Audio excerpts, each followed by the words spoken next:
just crazy. I either had the option to throw up all over the floor and we'd have to clean it up and it would suck, or I had the option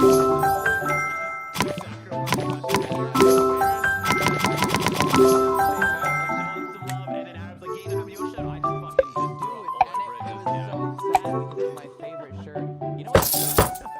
Because like the other two times that I vividly remember losing some of my favorite things are, dude, when I cut my shin open, okay, and I was like fucking 12, and blood fell all over my favorite socks. And I ended up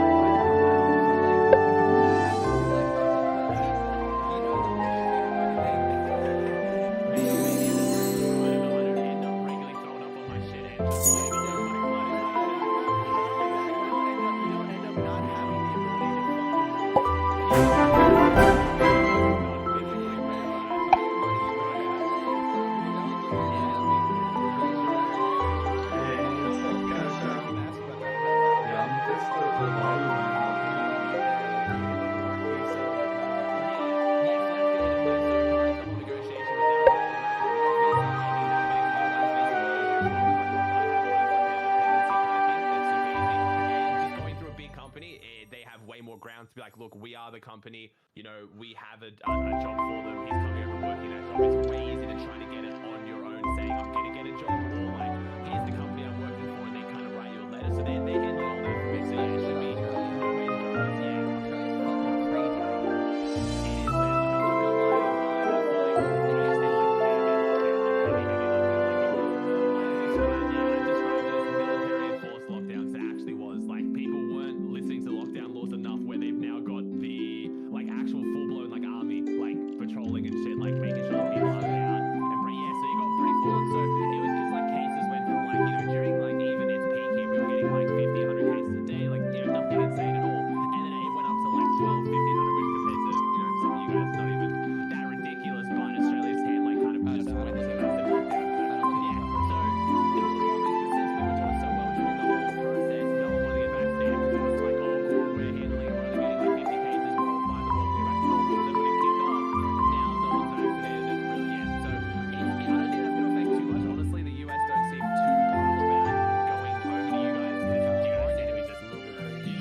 I don't want to. You're gonna have your kids in the U.S.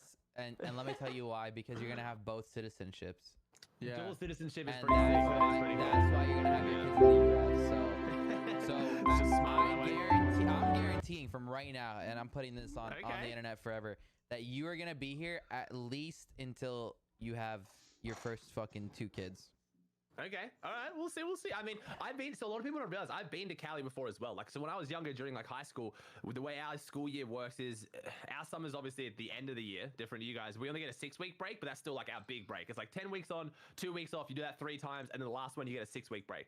I would work during most of the year, and then I would fly over to Cali for like 6 weeks. I did that when I was 16, 17, and 18, because that's our big break before college or university. Yeah, I would go for like 4 months. So I've been to Cali a few times. A lot. You don't just fucking move like for a year.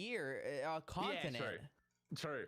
I just went because it was just fun. When it was like I had family friends there, so I was like, look, all I gotta do is get my ticket there, and then like they'll let me stay with them, and like it was just way cheaper that way. I would like make money like just friggin' cleaning people's pools, like doing lawns and shit, because like back here that's basically what I would do. I would just do jobs for rich people, and that was kind of it. So I would go over there and I'd do that for 4 months, just kind of get by and then come back. It was sick. So now everyone's like, oh, LA is crazy, and you're going from a real peaceful spot in like, because I live in the mountains here, it's relaxing. I'm like, yeah, but I know what I'm getting into. Like, I'm down for some excitement and some fun. Like, I'm only gonna get this opportunity once. I'm not gonna just be like, nah, I want to stay in my like reclusive like little hole and then just waste it. I'm like, nah, I'm gonna go and I'm gonna experience it properly. I'm excited. For sure. That's sick. Yeah, bro. Nobody moves a continent for 1 year. Like, my thing is, we move into this house, and I don't even want to move just to not move my setup. but like I want a new Very place. fan. You I'm know not what taking my saying? stuff. I'm selling everything here and I'm getting new stuff over there. Oh, So I'm not really? dealing with that pressure. I'm not dealing with that hassle. I mean, Australia, for example, like even just PCs and stuff, Australia is just so terrible for that. Like it's not just the conversion rate, it's actually like prices of everything Makes here. sense. It's more economic to sell it here and then just buy the stuff over there rather than trying to travel with it. Because it's a big trip too. They charge you so Well, much. would you sell it, or if your plan is to come back in 2 years, why not just keep it all?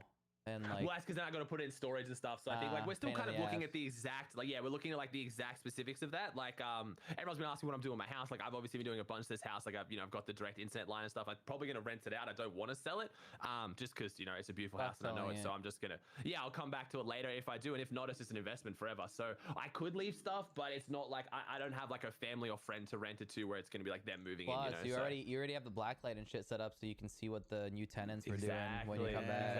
Exactly. Yeah, that sounds fun. That's what I want to do.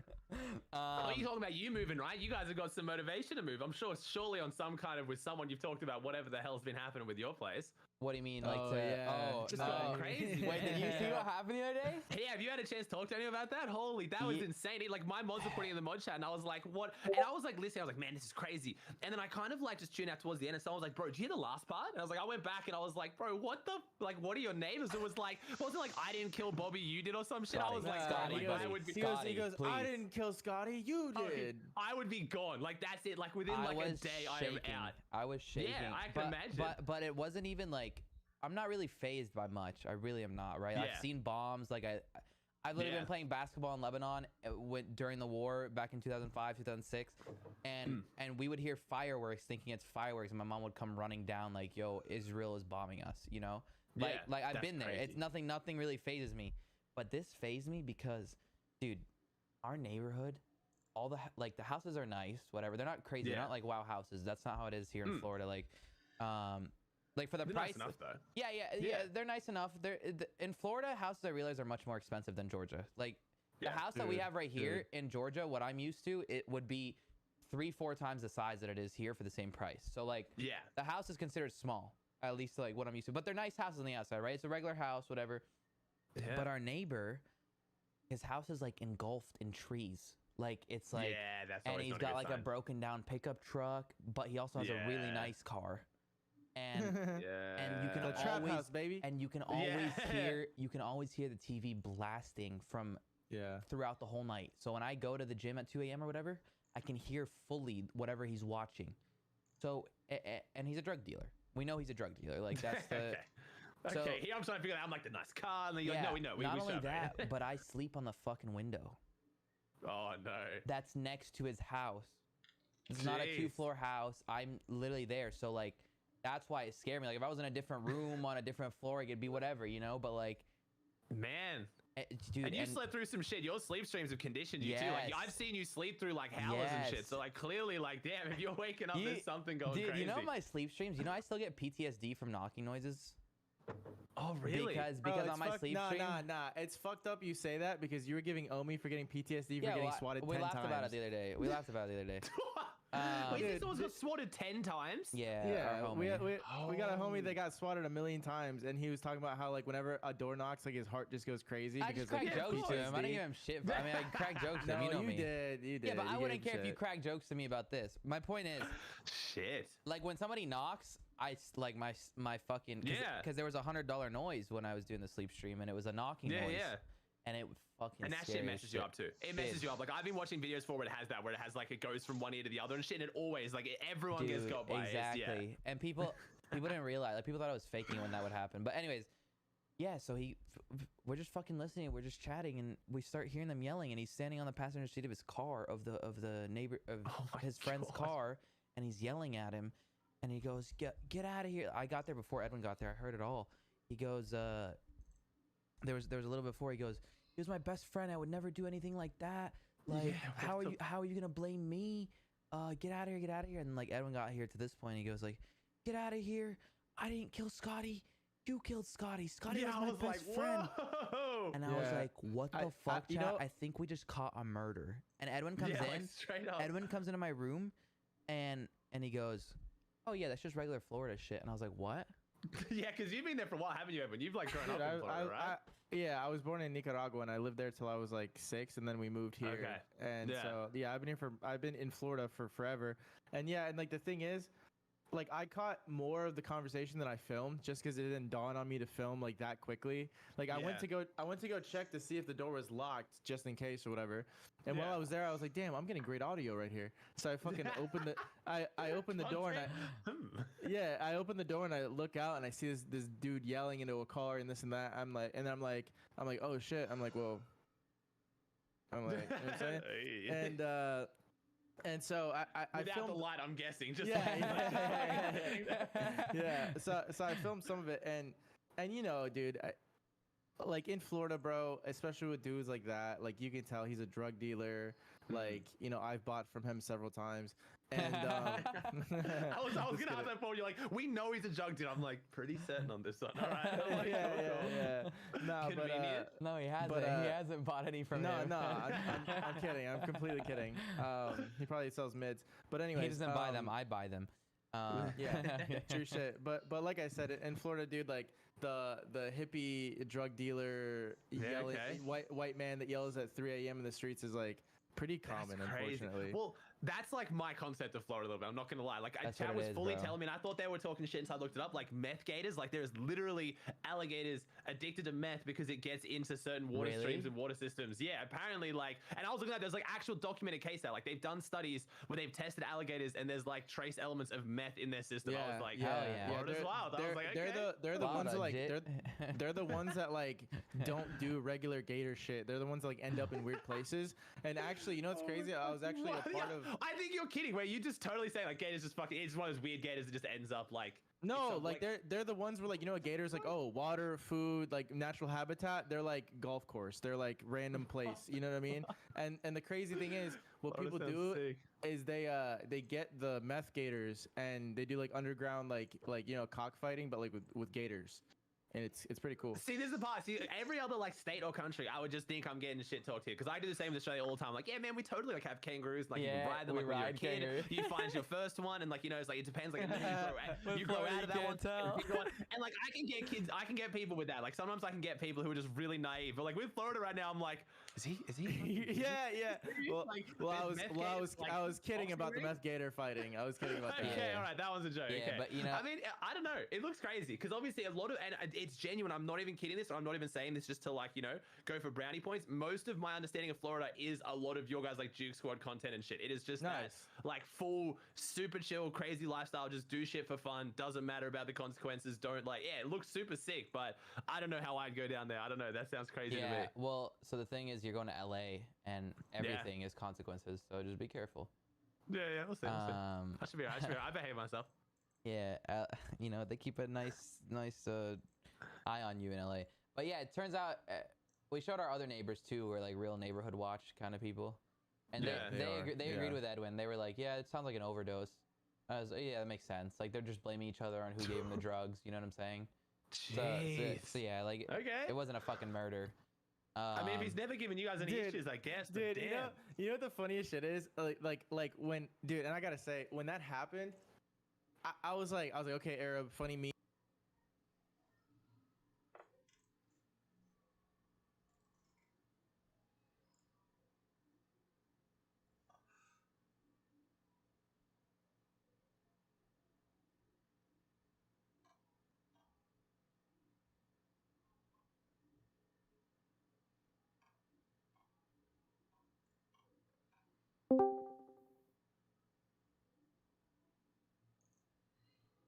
Porofessor is an in-game desktop app. Once the game starts, Porofessor scouts your opponents, learn how well they play, and say hello to the problem child, the most talked about man in combat sports. There he is.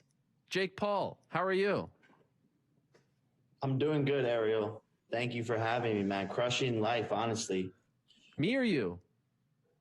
Both, I guess.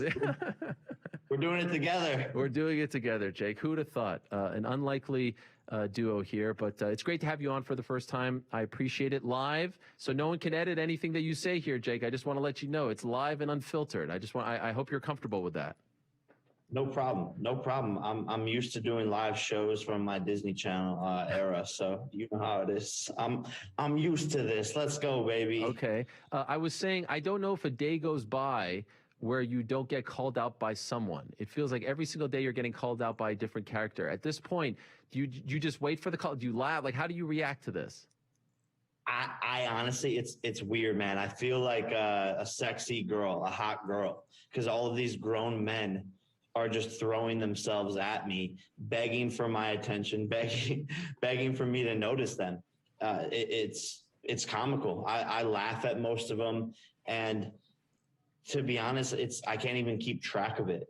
It's too many fighters all at once, and I get it. Look, I'm the money fight now, right? That's the fight where you get the most clout. Anyone that I fight, they get paid, they get a ton of clout, and they get a ton of brand sponsorships, and they become the talk of the fight world for a long time. So everyone just begging for it.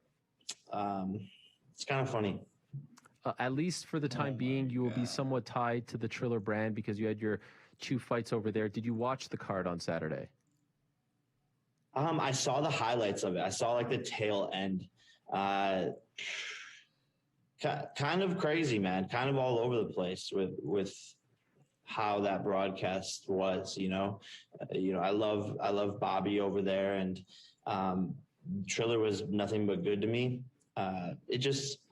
I don't know. It just seems a little bit desperate with like them getting Vitor to call me out. It's like clout chasing. This guy has been in my DMs since 2017, begging for a fight. And then I'm sitting at Ohio State NCAA championship football game, and he's like in the stands, comes running up to me with his son. His son asked for a picture, and he's like sitting there looking at me like kind of mad. And I'm like, what's going on, sir? Is everything okay? And he wouldn't leave. And he said, do you recognize me? And I said, just out of respect, I said, you look kind of familiar. And he's like, I'm Vitor Belfort. I've been thinking about it. And he starts to go on this 5-minute pitch about why we should fight. And I'm like, dude, now like I'm watching a football game. Like, please leave me alone, old man. And since that day, he's been obsessed with this idea of fighting me. And it's just kind of embarrassing. Look, he beat up an old man. He disrespected the sport of boxing, in my opinion. Like, Holyfield is a legend, but he shouldn't be fighting somebody who's in their early 40s. It should be Mike Tyson versus Holyfield or something like that. It was just sad to see, I think, the whole entire thing. Were you surprised that it ended like that with this $30 million bet from Triller and Vitor after he was kind of dismissing you all week, saying you're the Disney guy and all this stuff, and then they go and say, stop running, Thanksgiving, 1-year anniversary of the first show, let's go, 30 million, winner take all. Did that surprise you, or did you think that something like that was coming? I honestly didn't think that was coming. And it's surprising because it's like, let's be honest, we know that they don't have that money to put up. So it's smart on their end because they get the clout. Now we're talking about Triller. Now we're talking about Vitor. So, that's how this industry works, right? But we know that they don't have that money, and so it's very outlandish for them to say that. If they, showed proof of funds and put the money into a bank account, it'd be a whole different story. But we've worked with them, and we know that they don't have that much money. So if they did that, like, are you interested in this fight at all? Are you interested in that matchup? I mean, it's a bit ridiculous. I think there's better people out there. Like you were saying, like, Vitor is not that big of a name. He just isn't, and he's not even as big of a name as Tyron. So I'm trying to get bigger with each one of these fights. I'm trying to have more of a challenge. I think Vitor is a lot easier of a fight than Tyron. He's older, he's on steroids and such, but that doesn't really excite me that much. The money excites me. If they would put the money into a bank account, an escrow account, and show proof, then maybe that's where the conversation could start. But it's not as big of a fight as the 10 other people that are calling me out or that we're even already talking to. Could you even work with them? I mean, aren't you a Showtime guy? No, exactly. I think though, there's always, when there's dollar signs, how it is. I think that's why I love working with Showtime, is because they're flexible. They see how the sport is changing and how it's evolving. So it's really not even possible. I'd have to get Steven Espinosa's permission. But I would say, look, Steven, like, let's go rob the bank. And I'm sure he would be down for that. We'll see what happens, but that's very low possibility, honestly. Did things end well with you and Triller? The Teofimo thing is a little bit weird. Evander was like in a legal dispute, and then all of a sudden, as far as you're concerned, your relationship with those guys, were you able to end on somewhat good terms with them? Are you cool? Yeah, good terms. Yeah, everything ended good. I have no bad things to say about them. I think they're a young company with a lot to learn, and some stuff slips through the cracks, but no hate. Like, they've done a good job, and like I said, I love Bobby over there. He's the homie. So who's Bobby? What's his last name? Bobby Savar. I don't even know how to pronounce it. Savarnis. Like, what's his He's role? got a tough last name. He's the COO. Okay. All right. The chief operating officer. So the big story, I think, coming out of that show, and then we'll transition obviously to a ton of other things, but it seems like everyone's like Anderson versus Jake. Anderson's doing boxing. I think Anderson's the bigger name. It almost feels like he's the final boss of this, Jake Paul MMA journey. Do you have any interest in fighting Anderson Silva? I think it'd be a huge fight for sure. He's a legend of the sport. Great head movement, great striking. For me, I would love it. I have nothing but respect for Anderson. I watched him growing up and was a fan of his growing up. So it'd be cool to, sort of get in there and see what would happen. However, there is the side of it that's like, he's 46 or 47 years old. And so for me, I would want him to go through lots of testing to make sure that he's actually good to get into the ring. I wouldn't want some shit that just happened with like Vitor and Holyfield. He's like 22, 23 years older than me. So he's out there looking good against these older guys, Tito Ortiz and Julio Cesar Chavez Jr. I'm sorry, but I'm built different, so it would be a lot of punishment for him, and I wouldn't want to take out the old guy. And part of me is like, there's a thing about Jake Paul fighting old guys and like, retired guys, and Ben Askren and Tyron and whatever. People are trying to make excuses. Floyd Mayweather's 40-something years old when he beat Conor McGregor, but when I fight a 39-year-old, people get mad. So part of me is like, if I were to just fight Anderson Silva again, everyone would just be like, oh, just another old guy after I beat him. So it's kind of like a lose-lose situation because, if you win, you're like, oh, he's just the old guy, whatever. He's retired, he's washed up. So I don't know, but definitely could be interesting if he undergoes the testing and we could figure something out. I think our teams are talking a bit, but we'll see. For the next one or down the line? That's what we're figuring out. Okay. With my manager, Nikisa, we're talking to multiple different people right now, like 4 different parties, 4 different fighters, and then seeing which one really makes the most sense from a business standpoint. We sort of start there of like, what makes the most sense for Jake Paul's career, and like, who is the next big challenge with a big name that could sell a lot of pay-per-views. So we're exploring our options, and, some of these fighters, when you go to talk to them, they like to price themselves out or ask for way too much money. And that's sort of their excuse for not making the fight happen. Ah, okay. So if it was up to you, your call, money aside, challenge-wise, who's at the top of the list?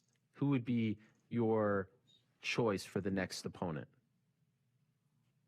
I mean, honestly, just from a personal standpoint, I would love for it to be Masvidal. Just because of the shit talk, just because of his name, just because he's like still in his prime era. and there's a lot of personal beef there. I just took out his boy Tyron, but hopefully Dana would let him out of his contract, but we're not sure if that can happen. But for me personally, I think that'd be the toughest challenge, the toughest guy, and the biggest name, the most relevant currently. So I think that's the one to make, and I think it'll happen at some point regardless, but that's the top of my list for sure. Is that one of the options you're exploring? I mean, they have worked, UFC has worked with Showtime in the past, as you know, Mayweather McGregor. Is it possible that they could be a part of this and make the Masvidal-Jake Paul fight? We'll see. His dad, Dana White, just has to let him, right? And that's what it comes down to. So, Dana wouldn't let GSP fight, in that Triller Fight Club or whatever that he was trying to do. Dana blocked him from doing that. So, Dana's just blocking everyone. He's being greedy. I think he's starting to realize I'm embarrassing a lot of his UFC fighters. So it's a bad look for him, but there is money to be made. So we'll see what ends up happening for sure. Are you officially off Tyron Woodley? Are you moving on from Woodley? Because, we had that moment in the ring. It's done? It's done. Chalk it up to the game. The guy wasn't a man of his word, and he didn't get the tattoo. Genuinely, from the bottom of my heart, if he would have, the next day or even the days after, got in a tattoo chair, posted that shit on Instagram, it would have gotten 10 million views. People would have been like, oh, this is hilarious. You have to do the rematch. You have to do the rematch. You have to do the rematch. And then I would have been like, I kind of have to do the rematch. But now he's like, no, not until you sign the contract. I'll get the tattoo. That wasn't even the bet in the first place. It was the loser gets the tattoo. So he's just not playing his cards smart, and the hype has sort of died down. And for me, it's on to the next one. I'm assuming you've rewatched the fight, right? I honestly have not watched it yet. Really? Dude, I've been just trying to relax. I've been fighting nonstop, going back and forth into these fight camps. My whole life has been boxing. So for the past 2 weeks now, I've just done everything besides work. So this is the first time I've really sat down on a Monday and gotten back to work, gotten back to the thick of things. I plan on watching it, but I've seen the highlights. I've seen the replays, but I haven't actually watched the broadcast back. I was just the reason I asked was 2 weeks removed. How do you feel about it? What's your assessment of it without watching now, of course? Yeah, just from what I've seen, I fought a good fight. I really did, and I was doing a lot of good things to take away his offense. I was in control the whole entire fight. Even watching it back, I would say I won all 8 rounds. Even in the one in the 4th round where he clipped me with that one shot, it wasn't even a hard shot. I was throwing a check hook and coming all the way backwards, and I was already off balance, and he hit me with his famous knockout shot, and it stumbled me back into the ropes. And 10 seconds later, I throw an overhand right and wobble him, catch him by the ropes. So, I think the judges looked at that round and saw me going to the ropes and gave it to him. But even in that round, I was more efficient. So, there's a lot of things I didn't do that we worked on in camp. I think when you get in that was my first time going into deep waters. So I learned so much, got so much experience from that. And if I would have graded myself, I'd give myself a B-. There's so many things that I could have done better. I went into the fight with a hyperextended elbow. So I hyperextended it a week before the fight in sparring, and couldn't spar close enough to the fight like I usually do. Couldn't even hit the mitts up until 2 days before the fight. So my timing was a little bit weird. And then in the 3rd round, I hyperextended it on a punch. It didn't hurt too bad just because my adrenaline's going like crazy. But all of these things added up the crowd, the family, the most amount of media and interviews I've ever done. It all adds up slowly.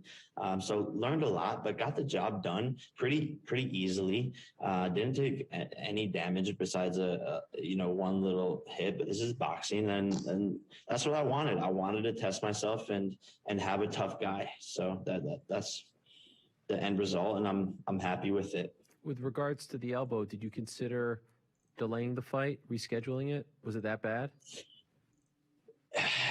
At one point, it was like, I remember it was like Tuesday or Wednesday, and I woke up and it was like still fucked. Like I could barely move it. And I was like, I'm going to wait one more day and we might have to like have a conversation about delaying this. But there was just it'd be too hard to move. And I'm just like, bro, fuck it. I know I was going to beat him anyways. Even if I did hyperextend it in the fight, which is what happened, I knew I would still win. Why did you on Twitter retire the next day? Just having fun, just fucking around, honestly. You had no real intention of retiring, right? You were just messing. No real intention. I just think it's funny. Like, I didn't think it would freak people out that much. I was really, I think I was probably drunk and just like, I'm retiring.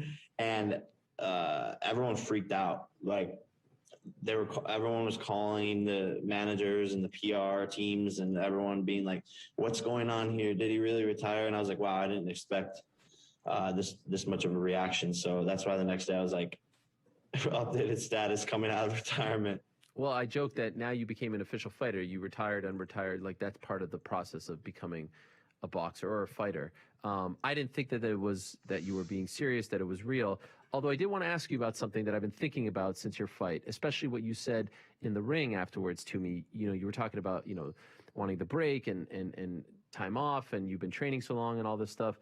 And as you know, most people get into fighting to become millionaires. Most people get into fighting with dreams of having a better life for their family, for their kids, etc. You came into fighting already a very rich man. And so I'm wondering at some point, I talk often about the satin sheets thing that Marvin Hagler once said. It's hard to wake up when you're sleeping in satin sheets and pound the pavement at 5 a.m. This is the thing that people are saying Conor McGregor is going through right now. He just doesn't have that fire anymore. You make that money. We see it in all facets, especially in combat. You have all that already. So at some point, is it going to hit you like, man, I don't need to spar. What do I need to cut weight for? What do I need to have a training camp for? Like, I'm good. I made it. What's the point in all of this? And that's why I wonder if you'll have a 10, 15 fight career, because at some point, like these 8-round fights, 10-round fights, 12-round fights are going to become a little less fun when you're already breaking bank. Do you get what I'm saying? Is that something that you've worried about? Or maybe the plan isn't to go 10 fights and you're just going to do this for a couple more and then you're done? Yeah, no, I've had this thought for sure. And it's really weird. After this fight, I felt very different and almost like unfulfilled for some reason. Even like right when the like wire hit my account, normally I'm like, oh, this is dope. Like the money and I think the clout and the fame isn't what is fulfilling me anymore. And I'm finding more fulfillment in the actual process and the actual sport and the actual art of boxing, because something about it I just love. Like it's like you're living a real life movie, a real life boxing movie. And I feel like I'm Rocky with the movement that I'm creating and how many people are doubting me and saying I can't do this and saying I can't become anything. It's motivating more to just keep on winning and to prove to people my skill. So, the money's great and blah, blah, blah, but at this point, it isn't fulfilling me. And the money never really fulfilled me in the sport since the beginning. And now I'm finding like a new love, a new passion to actually just master the craft of the sport. And it's almost become like a hobby, which is why I love it. And all the little details to attention into the skill is and getting 1% better every single day. That's what I'm in love with right now. You know, we'll see how that changes over the next couple of fights, but I'm young. Like I'm people forget I'm 24 years old, and, you know, just getting warmed up with what I can accomplish in this sport. And I think that's what I'm falling in love with more, is the making of the history and mastering the craft. So you don't have a cap in your mind? 2 fights and I'm done, 3 fights and I'm done, this age and I'm done? I don't think so. I think deep in the back of my mind, like, what am I, 4-0? Yeah. So I've always thought it'd be dope to get to 10-0 and then just call it there. So that's 6 more fights, you know, but I've done 4 fights in 2 years and it went by like this. So who knows, honestly. Like I'm figuring this out as I go, and part of me wants to become a world champion just to say I did it and to prove everyone wrong, which would just, like, if you think about it on so many different levels, it'd just be hilarious and like it'd be historic. So I would just like get the belt and be like, yo, I became a world champion, and then kick the belt into the fucking crowd and not give a fuck about it and be like, yo, fuck all of you guys who doubted me. I just became a world champion for the fuck of it, and now I'm retiring. After the fight, the thing I will say, the hard part about it is most fighters, like, that's all they can do is fight. For me, like, I'm so business savvy, and I run a venture capital fund. I make investments. I'm big into crypto. I, you know, buy NFTs, all of these products that, you know, I work on behind the scenes. You know, it's tempting because there's billions of dollars there, but I'm just like, yo, I could do that after I'm done fighting, when I'm a little bit older. But it is tempting to just be like, yo, yeah, you're good. I don't need to do this. You're Gucci, as they say. Yes. Yes, that's, you know. I have some. Nice. I'm not that. I'm still in my 30s. Are you going to fight again in 2011? 2021. Sorry, 2021. Sorry. I was going back to when I was really hip. 2011. Yeah, maybe. What is it? September 13th now. You know, we'll see how the cookie crumbles with all of these conversations that are going on. I think there's a lot that goes into it, especially with Showtime.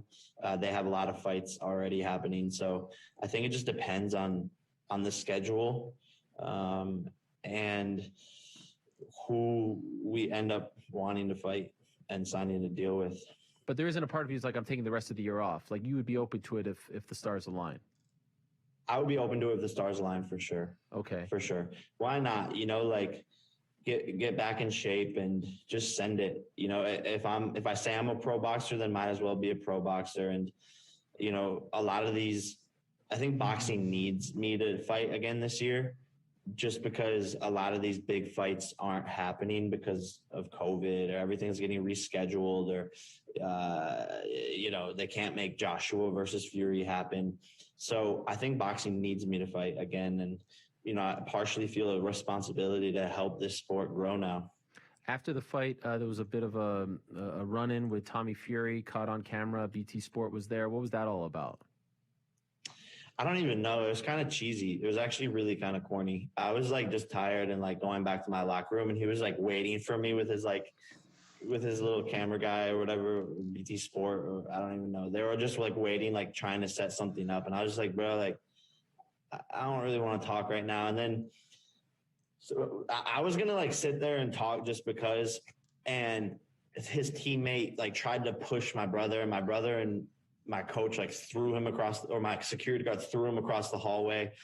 And so it was like about to turn into another fist fight. And I was like, bro, like I'm good. Like, I don't really want to fight this. So it was just kind of cheesy. And like, again, it's Tommy Fury just trying to get the clout, trying to lock down his fight, right? That's the thing that could make his career right now, is fighting Jake Paul. And, you know, he would get so much clout off of that, the biggest payday of his life. And, you know, that's an option. I think it would be great to fight a quote unquote real boxer, because that's what people are saying is like, fight a real boxer, fight a real boxer. Okay, dude, I no problem. But his team has to be smart with their negotiations and not fuck around if they want to make it happen. He's one of the fighters that I'm talking about where like they can just try to price themselves out. So he is in the mix? Yes, he's one of the people that we're talking to. Can you tell us who all the people are that you're talking to? Just, just to get it all out there. I would rather not. Okay. I would rather not. I think, the obvious ones that are on the table, it's like, like Tommy Anderson, like there is a discussion with Vitor's team just because we're so close to Triller. So we're like, they're pinging us all the time. But there's some names that are interesting that are more complicated that I just don't want to jinx anything. Okay, fair enough. Can you explain me from the business standpoint, just a couple of things? The numbers came out in terms of the purses, and it was listed at the top of like donations from Jake, and everyone had these bigger numbers than they usually get. What was that all about? You said you wanted everyone, and then I think Tommy said he declined it. What was that? Yeah, so that was like before the fight. There was like a couple of fighters who like were wanting more money with because they were getting offers on different cards or some shit, and something to do with me donating my like a part of that to the various different fighters, just to like incentivize them more. But that happened like way before the fight, and I think the news of it just came out right after the fight. But that was a conversation with Steven Espinoza and Nikisa like months before, when we were lining people up to be on the card. I was like, hey, okay, I'll take less pay to get these doper people on the card. And so that's when it started. And then I think there was like a sheet that came out. I didn't really look at the actual numbers, but from day one, I was like, I'll take less money so that everyone else gets paid more on this card. One of those people, Amanda Serrano, what is the relationship now? Are you guys in business with her? Because she has like a Twitter account, but it says Serrano Sisters, but I'm assuming it was her speaking or writing when she did it, that she called you guys like business partners. Are you promoting her now? Is MVP promoting her? What's the status? Yeah, so we're excited to announce that we're going to be working with Amanda Serrano, who is one of the greatest female pound for pound fighters of all time, and we are actively in talks with Eddie Hearn, and Most Valuable Promotions, which is my promotions company, to try and figure out Amanda Serrano versus Katie Taylor to make it like the biggest women's boxing fight of all time. Wow. So you guys are talking now. So is she no longer with Lou DiBella? I think it's going to be in partnership. Okay. But I don't know. I don't think they were. I think their deal was up, and we might be using them to help because they just know her career, just as good as anyone else. So I think it's going to be like a joint partnership. Sorry to interrupt. But no. But I think that's like what we're finalizing now, with the contract. So as far as MVP, your promotional company, you, Nikisa, the whole team, are you guys going to sign other fighters now? It's not just the Jake Paul show. Is that the plan? Yeah. That's part of the plan.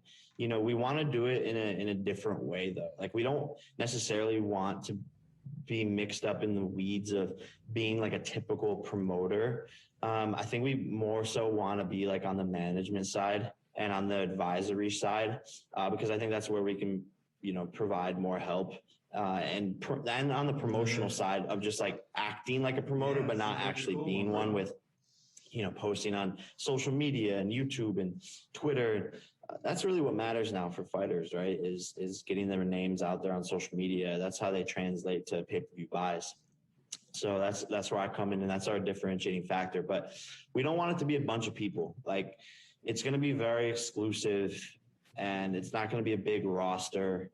And everyone that we sign like has to be a superstar, or or we see something in them to become a superstar. But very, very excited for that, and just to grow the sport, and to grow some younger fighters who deserve to have a bigger platform. Serrano, Katie Taylor at MSG would be gigantic. Puerto Rico, Ireland, maybe put a little Jake Paul action at the top. I mean, that would be a very big deal. I'll hit you with a couple quick ones, and then I'll let you go. Again, thank you for the time, Jake. I appreciate it very much. Can you clear up the drug testing thing for us? Tyron said he wasn't sure what was going on fight night. Did you get drug tested? What happened? Yeah, no, I got drug tested. Peed in the cup, did the whole 9 yards. I mean, the usual. Again, he's like coming up with any excuse for losing. Honestly, it's pretty embarrassing. Nathan Diaz, is that one of the names in the mix?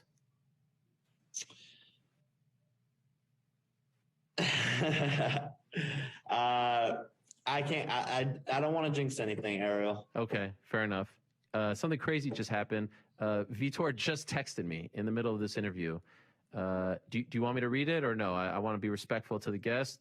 Do you want me to? He literally just texted me at 4:05 Eastern. It just popped up on my screen. Read it or no? Yeah, fuck it. Let's read it.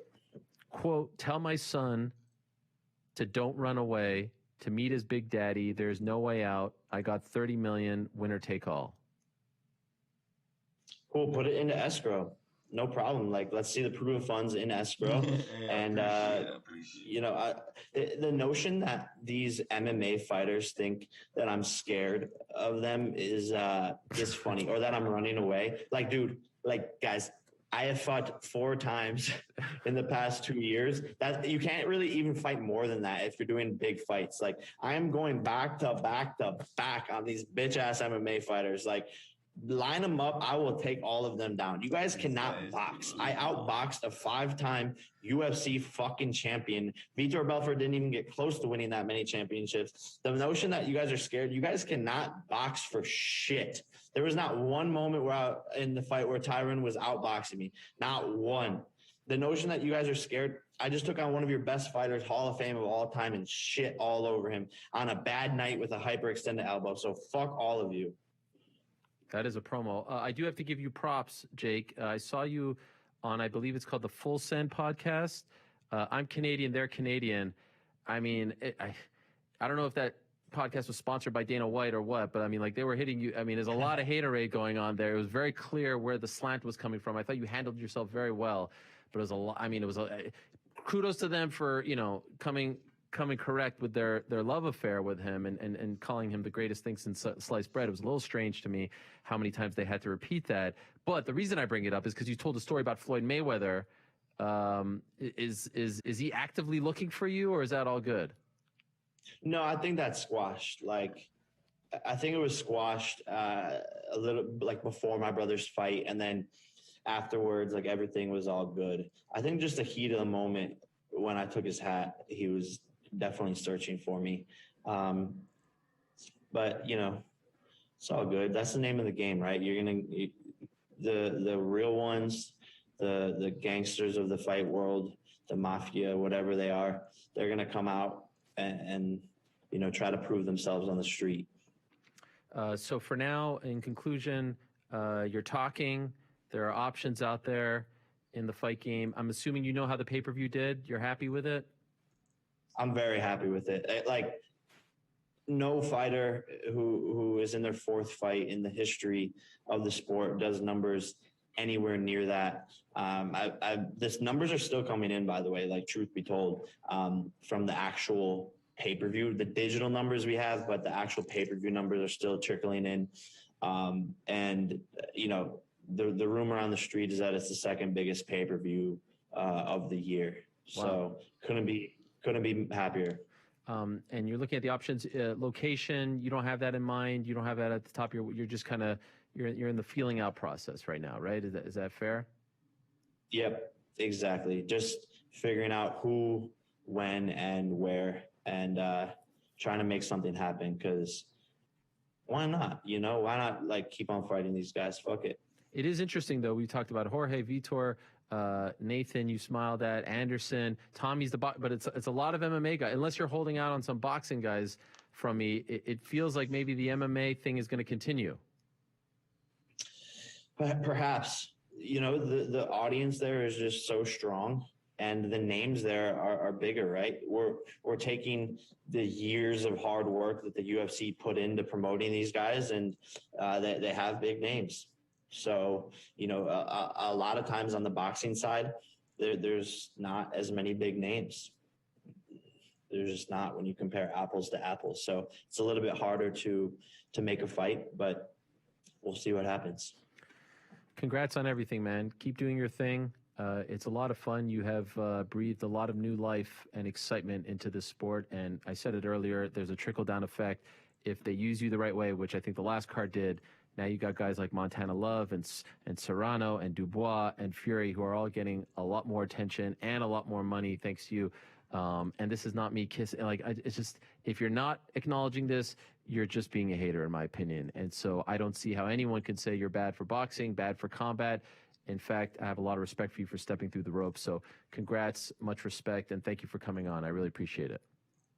Thank you, Ariel. Have a good day, man. All right, there he is, the one and only Jake Paul, the problem child, kind enough to join us. A very interesting story. With GoDaddy, you can sell anything, anywhere. Anything? Anything. Anywhere? Anywhere. This is big, like being able to party again big. The world's been waiting for what you do. So no matter what you're selling or where it's needed, with GoDaddy, you can sell anything, anywhere. You need to take this round and finish him right here. Put the pressure on him, get him on the ground, and finish him. He's tired, just like we knew he was going to be. This is your fight, Carlos. Go and get it. I mean, who doesn't need more safe Saud in their life? They're going to stop the fight. That's it. Justin Gaethje stops Tony Ferguson in round 5. It's not about winning or losing for me. It's about not disappointing myself, my family, and representing God to the best I can. Justin the Hard Gaethje.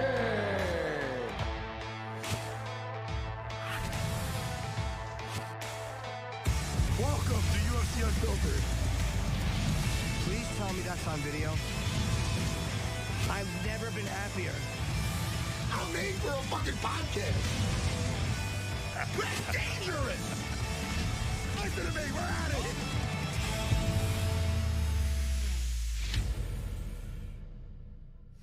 Welcome to UFC Unfiltered. Matt is, I don't know where Matt is today. They never tell me where Matt is. I'm assuming he's with the boss. So Megan, thank you for jumping in and hanging out with us for today. Oh my gosh, it is truly my pleasure. Thank you so much for having me. Yeah, we have Safe Saud and also Justin Gaethje, which we had Justin on last year. He's one of my favorite guys to watch. Like I really love watching him fight. I mean, how can you not? The human highlight reel is the most accurate depiction of who he is. And also, he's one of my favorite athletes to talk to because he takes things to this real honest level that sometimes maybe people don't want to do in interview. So I truly, genuinely love talking to Justin. I'm so thrilled to be able to fill in on an episode where he's a guest. Yeah, I mean, and I think last time Safe was on, I wasn't here. I think I was away. And Jens was the co-host with Matt. I think so. One of us is always traveling for something. But for him, see, his job is safe because he's traveling for UFC. When I'm traveling for stand-up, I mean, that's not UFC business, so I don't get paid. Yeah, but it's still pretty awesome, so we'll allow it. For me, it is. For the audience, it's terrible. For the ticket goers who want their money back, it's a. And I spent today. Now you guys own a home, I'm assuming. Yes. So it is. I'm doing my windows are leaking, and I've been obsessed with my leaky, flooding windows. Is there anything worse than things in the house that don't work? Oh my God. And speaking of leaking and flooding, last week I got up pretty early. It was around 6 a.m. and I went out to the living room and I was like, oh, that's weird. Did Joe start taking a shower as soon as I left the room? Like I hear some water running. About 3 minutes later, I'm like, where is this water coming from? It's not Joseph. I look, there is a geyser coming from the side of my house, almost 3 feet high. A water line broke and was just shooting everywhere. It was horrible. Wait, was it outside or inside? Outside, thank God. Because 2 years ago, our hot water heater exploded and flooded the inside of our house. So it's just leaks and water damage are like my biggest fear right now. What a nightmare. It's so crazy. I'm 53 years old and I'm afraid of the rain. Like I'm obsessed with when you see the water starting to leak through. Isn't it a weird, like you can't stop water. Water's going to find a way. And it's really terrible how helpless you feel when your place is leaking. Yeah, and I think it's one of those things until it's happened to you, you don't actually think about water as that damaging. You're like, it's water, right? It Yeah. dries. It's not like that at all. I mean, speaking of, were you guys hit hard by the storm or how'd that go for you? Well, I have. It's funny. I was away. I have tarps. My windows. I tape tarps to my window. It's awful. My kitchen and my living room, and I didn't get a drop of water during the storm. It was leaking during the last storm, like 3 weeks ago. This past one, which was like the revelation level, nothing happened. I didn't get a drop of water in my house. Wow. Okay. Well, we'll take that, right? I had a window guy here. I got people on my terrace doing stuff. I'm not domestic. I'm not good at doing this stuff. Like I need to marry a person, whoever that person is, who is good at being an alpha around the house, because I suck at it. We both do. We just have to hire people to do everything in our house. That's kind of what I do too. I just have people who are really good at what. But is there anything that you like? The window guy was here before, and literally, when someone can come in and tell you how to fix something that you feel helpless with, it really is. You do develop a hero worship for people who can fix windows and stop flooding. Yeah, there was a guy who came in for our fireplace one time, and he said something that Joe and I use all the time as a saying. He said, "We all do what we do for a living, and for the rest, we rely upon others." And I'm like, yes, that's exactly it. I just talk for a living, and I rely on everybody else for all the other things in my life. Yeah, but I also talk for a living. And when I watch you walking, I told you every time I talk to you, watching how you give those fighter bios and the information, you give a lot of interesting information. It's not just his last fight was a knockout. Like, you give real info while they're walking. You time it perfectly. You're never stuttering. It amazes me every time I see you do it, because I trip over everything. Oh, thank you. I mean, hopefully I can just continue to do more and more, because I do think they add value, especially to people who maybe don't know a person's story as much. It gives you a reason to care a little bit more than just fighting statistics, which are obviously important, but the bio is always something I love to be able to do. Just a little bit of deeper digging. And like I said, how I would want people to know my own husband within the sport is how I always try to present it.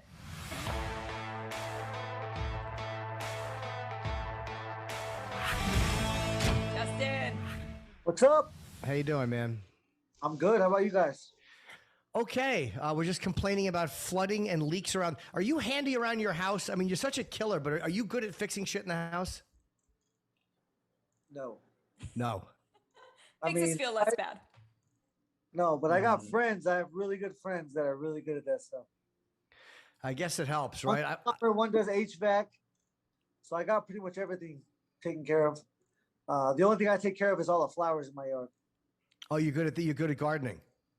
I'm okay at gardening. I lost one. You're supposed to lose 20%. I only lost one plant. So out of I don't know, 10. That's not I'm bad. Better than average. Do you find it peaceful and relaxing? Is that like a place you go to kind of clear your head? Like when I get home from practice, I usually go out there and I like to see all I got bees and butterflies all day just moving around in there. So that's cool to see. I love that. Justin Gaethje, this absolute killer, likes watching the bees and butterflies. In my first house, and it's brand new, so there's not a lot of things I've had to fix.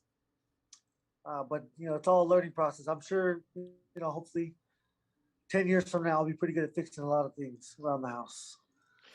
Yeah, do you get freaked out by bees? Like, I literally hate anything that's flying or fluttering or buzzing. It really freaks me out. You can just kneel in the garden and work with bees flying around?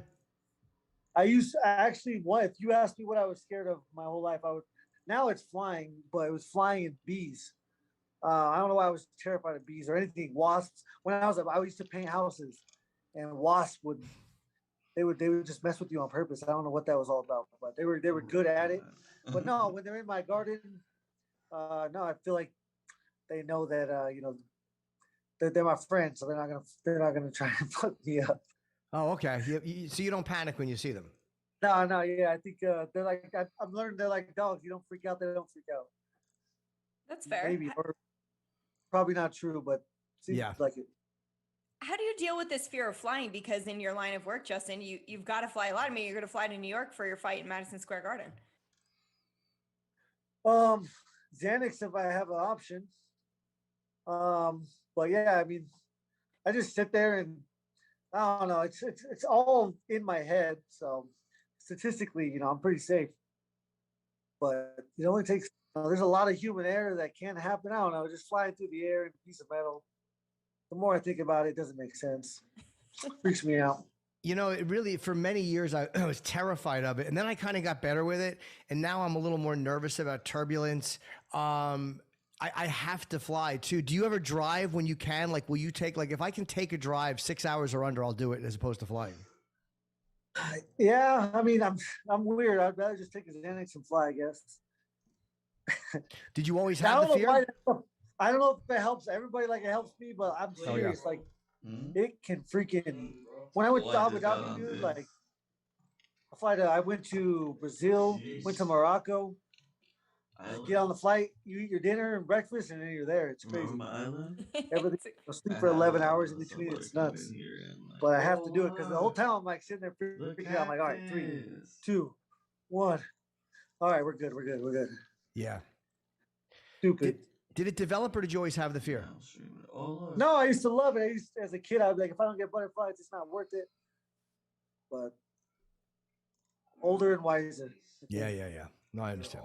No, I actually kind of feel like that as well. I mean, I don't take anything, but I used to really love flying and think it was a fun adventure. And now I'm pretty terrified, which sucks because I fly all the time, especially when I work UFC and NFL. It's flights every weekend, but yeah, you fly 10 times as much as me. So yeah, it's the comfort, you know, like people, even pilots, they freaking get on a plane just to go to work to fly to a certain airport. I'm like, you guys are fucking crazy. There's no way.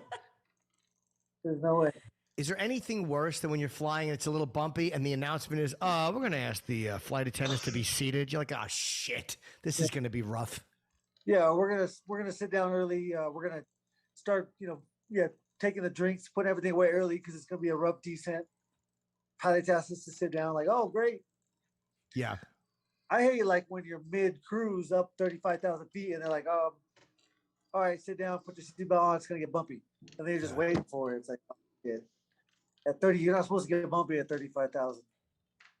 No, it's a terrible loss of control. Like it's I think it's a control thing. Like you're not in any less control with anything in your life than you are when somebody is flying you somewhere.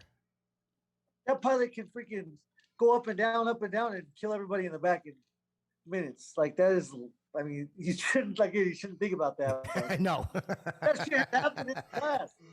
I mean, that has happened.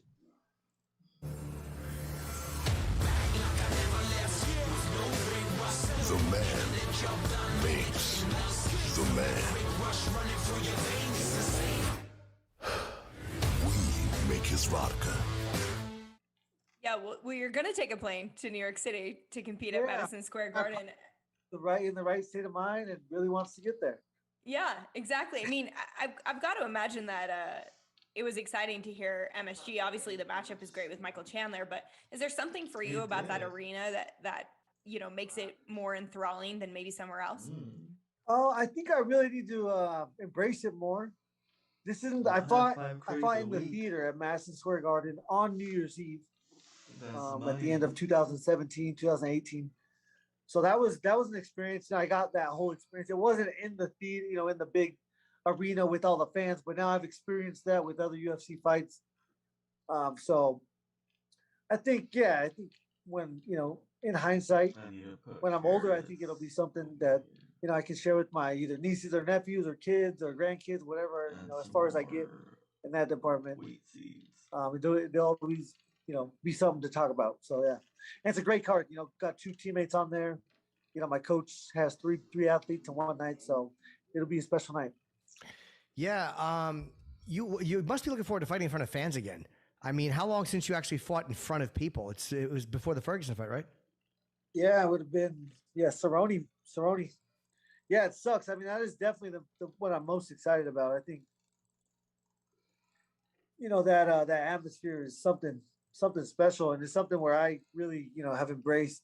I'm a show off, a performer. So I think that part really, plays well for me, and being in front of people, having people, I always know that there's millions of people watching on TV, but it's just not the same. No, it's very true. And we hear that from a lot of our athletes who've competed, in kind of this fanless atmosphere. But in terms of the fight itself, I mean, what do you like the most about facing Michael Chandler?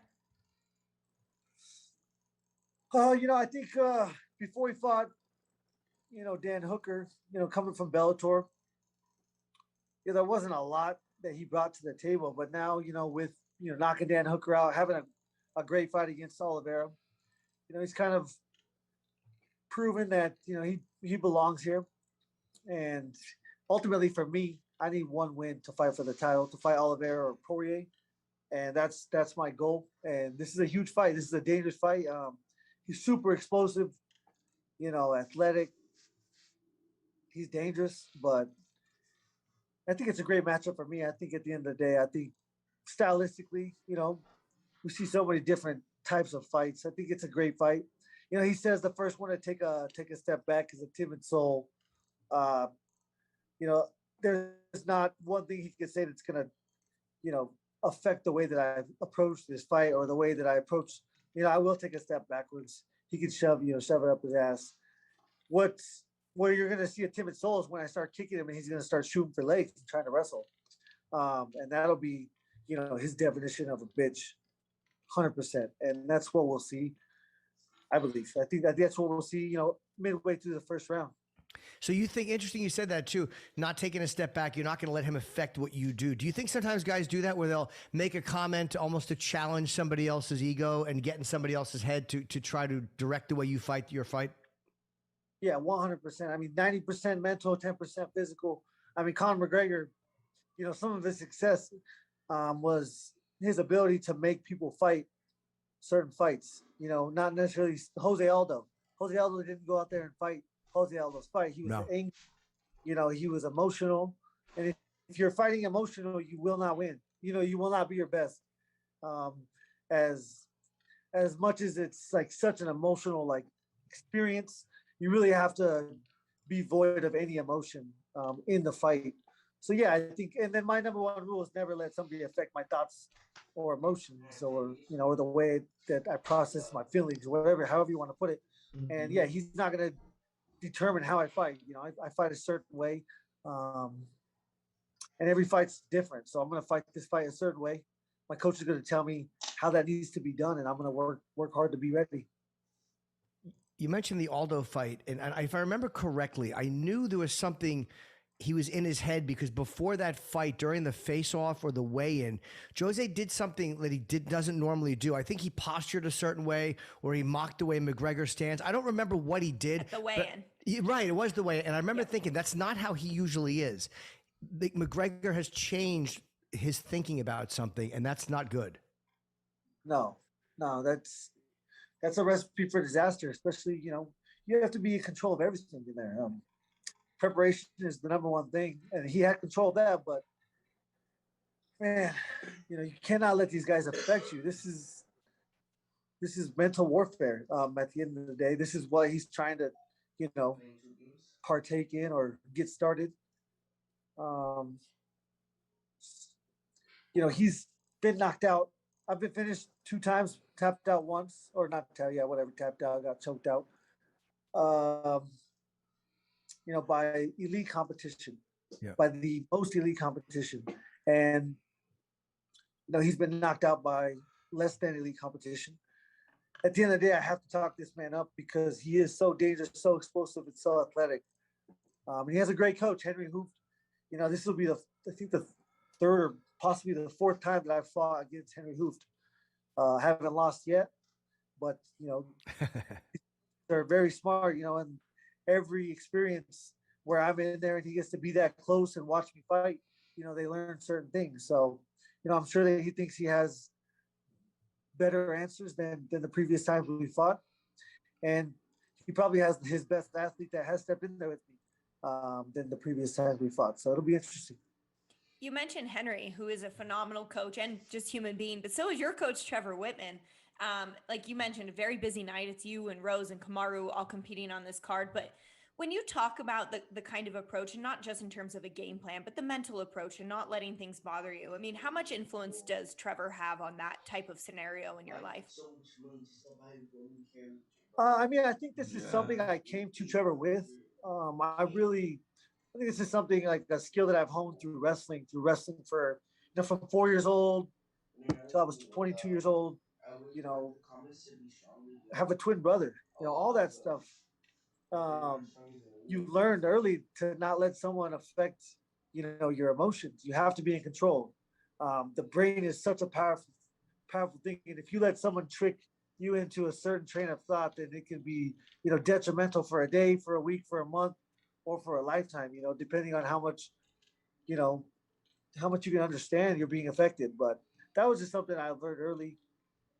I think in life that's important, you know, especially if with the ability that I have to like cause violence and create damage in like a one-on-one bodily situation. If I was out in the public and I was, you know, allowed people to set me off or take control of my emotions, then I probably would be in prison already. So, you know, I think that's an important thing. I don't ever want to hurt somebody, especially because they, you know, because I wasn't in control. That would be something I would regret for a long time.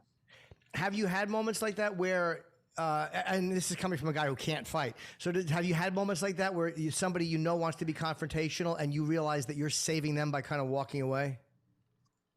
No, I just really avoid. I won't even let it get to that point.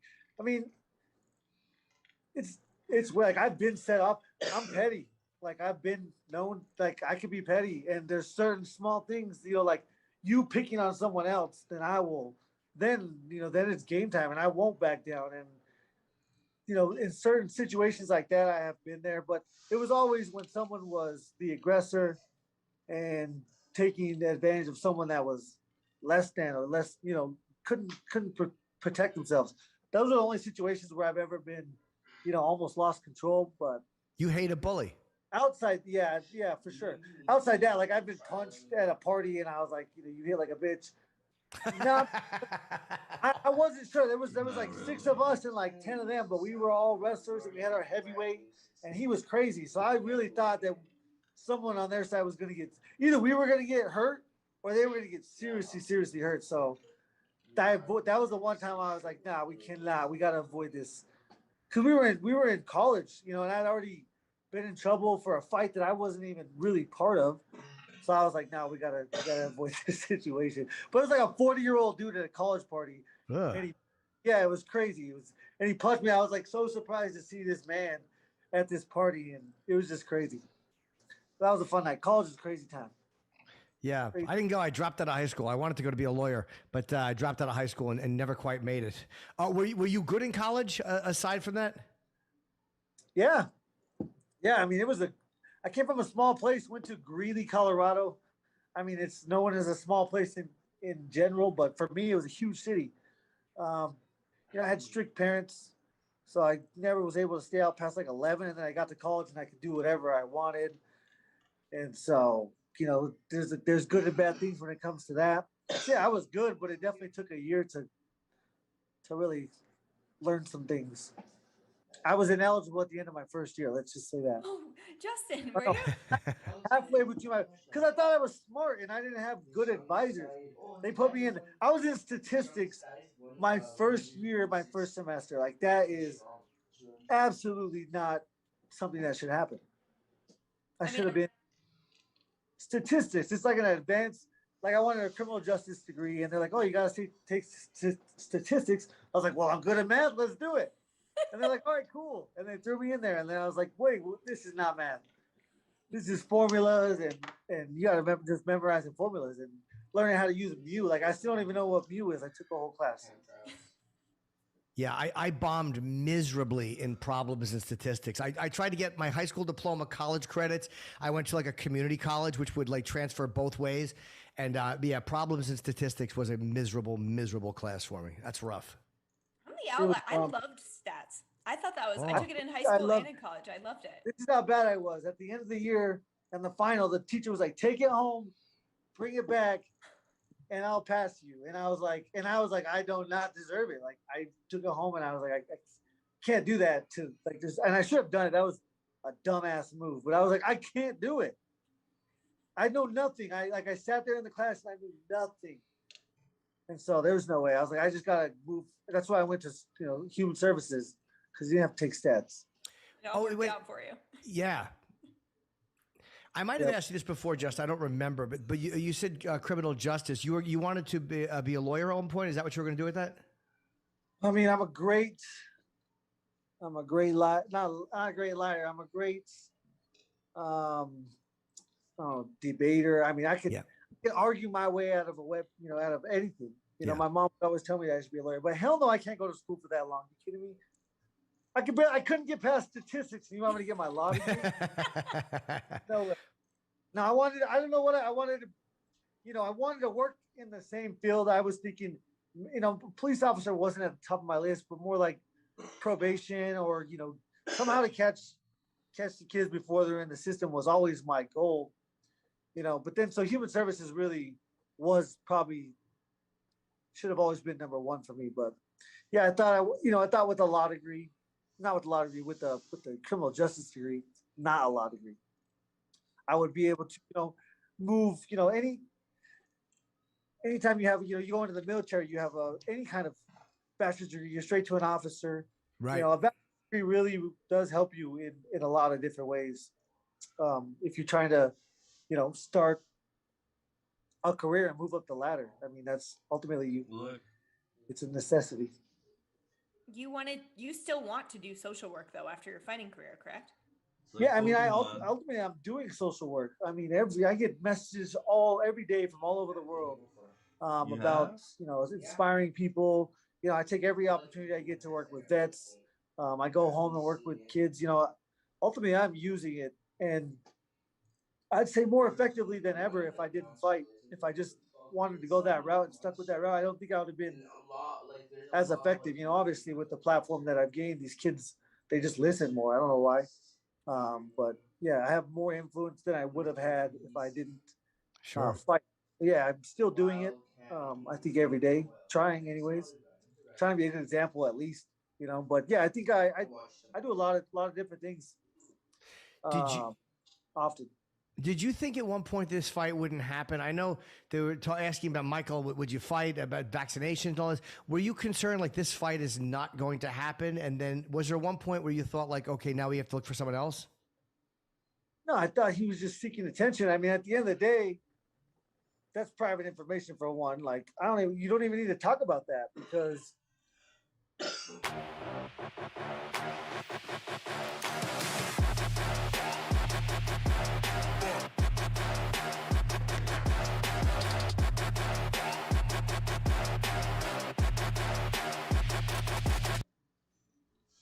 Dana White's going to handle it. I was going to fight Tony Ferguson in California, and 2 weeks before that, ESPN, Disney all freaked out.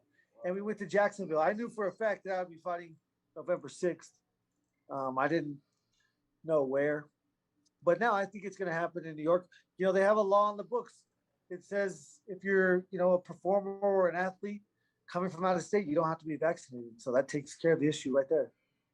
Yeah, that roundabout rule, we were just talking about that at the office a couple of days ago. If you are a New York native, if you live in New York, you have to be vaccinated to compete in New York. But if you do not, and you're coming in, I believe, and don't quote me on this, but I believe it's the same for fans, that they can come in as well from out of state if they're not vaccinated. Again, I could be totally wrong, but I believe that's what we went over in our meeting. I'm going to look it up. I haven't heard that, but that would be interesting and definitely some good information. Yeah. Yeah. Well, you wonder if it's venue to venue too. At the end of the day, they would have no concerts. Not none. There's obviously performers and stuff that have been vaccinated, but if half haven't, then those half, you're losing out on concerts. We'll see. We'll see how much they don't want to lose. They can't lose enough money. There's a certain dollar amount they can't lose, and once they do, things change real quick. So I think we're on the way there. And after the fight with Khabib, obviously, like you said, he's top level. I mean, you can't get any better than he is. How was your mental state after that? Was there a period where you needed time to yourself, or did you go through self-doubt, or what was that like for you afterwards? Yeah, I mean, this was a different. It was different experience than I had ever really experienced. Losing to Dustin and Eddie was different than this one. Those ones. This one hurt, but it was, I don't know, man. I mean, I gave everything that night, and he is great. And then with what he was fighting with the death of his father, I really felt that power in there. And I just don't think that, no matter what I did or how great I was, next to the 1 in a million, shut their lights out shot, which doesn't happen often, then it was going to be hard for me to win. So yeah, I'm confident. I need to be confident that nobody on planet Earth at 155 pounds can, for one, number one, take those shots, and two, walk through those shots and continue to pressure me and take me down, and be that effective. So yeah, no, I had, obviously as a competitor, I was not happy. I got home and yeah, it was definitely, a period where you gotta, sulk a little bit, but then really just pick yourself back up. We do it 2 times a year, and ultimately it was the biggest stage in the world, for the number one prize in the world. And I was chasing something great. I failed, but that's definitely something, unless you're Khabib, that you will experience on your way to greatness, I think. Amen to that. I'm sorry, Jim. I want to get into this matchup between Charles Oliveira and Dustin Poirier, and just kind of your take on it, Justin, because I do think it's really interesting. Obviously, you faced Poirier, but just your thoughts on what might play out, and then how you believe you match up against whoever gets their hand raised there with that title shot. Yeah, I don't know. It's a very interesting matchup. I mean, I gotta favor Poirier, most certainly.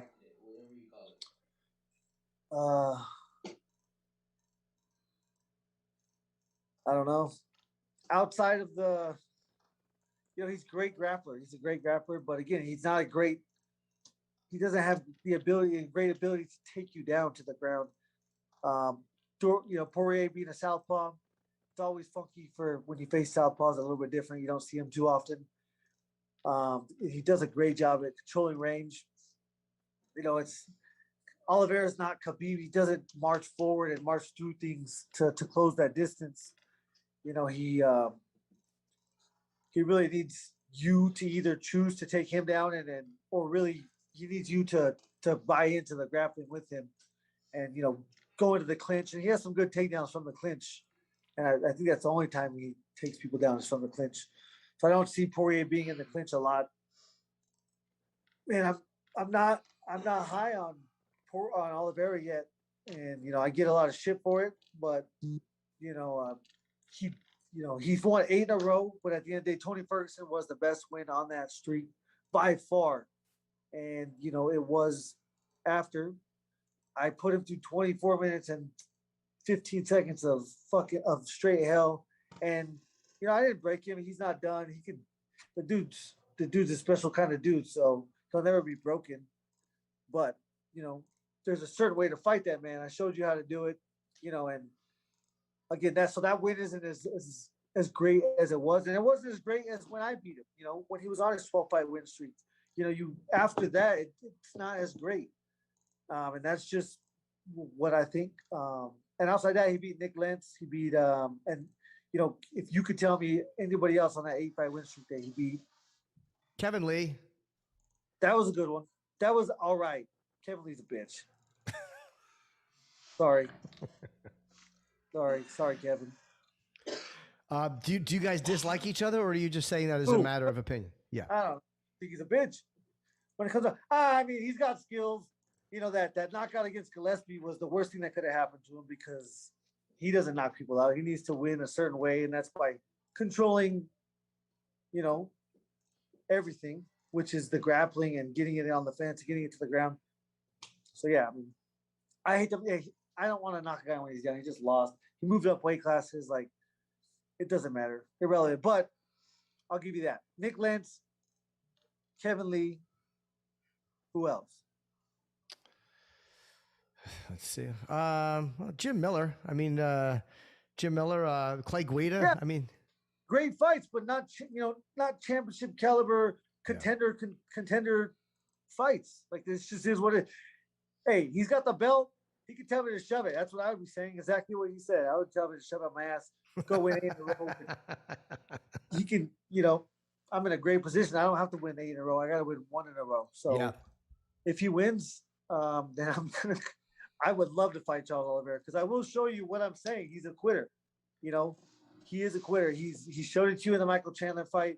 You know, at the end of the set, at the end of the first round, he was not looking good. He didn't want to be there. He doesn't want to be there when it gets nasty. And that's just what I think. That's my opinion. Did you feel too? Because I think you and Poirier's going to beat him up. Okay, and you and Michael both kind of came in very, very well respected fighters. You both came into the UFC with very high expectations. You both won your first fight and then dropped the second one. And you've had a similar thing where you both kind of came in, and you really are one of the favorite people for fans to watch fight. I hope you realize that even whether you've come off a win or a loss, you're one of the guys that people will watch fight anybody, any place. Yeah, I definitely embraced it. And I know that, and I embraced that part. That's why I got 9 bonuses out of my first 7 fights. I mean, that's why they pay me what they pay me. This is an entertainment business. You know, I don't have the most entertaining personality, but I love to go watch. I love to go home and watch my fights. So I already know. Yeah. You do have a great personality, Sure. Justin, as somebody who Well, gets yeah, to but- interview all the time. But You gotta have a personality where half hate you and half love you.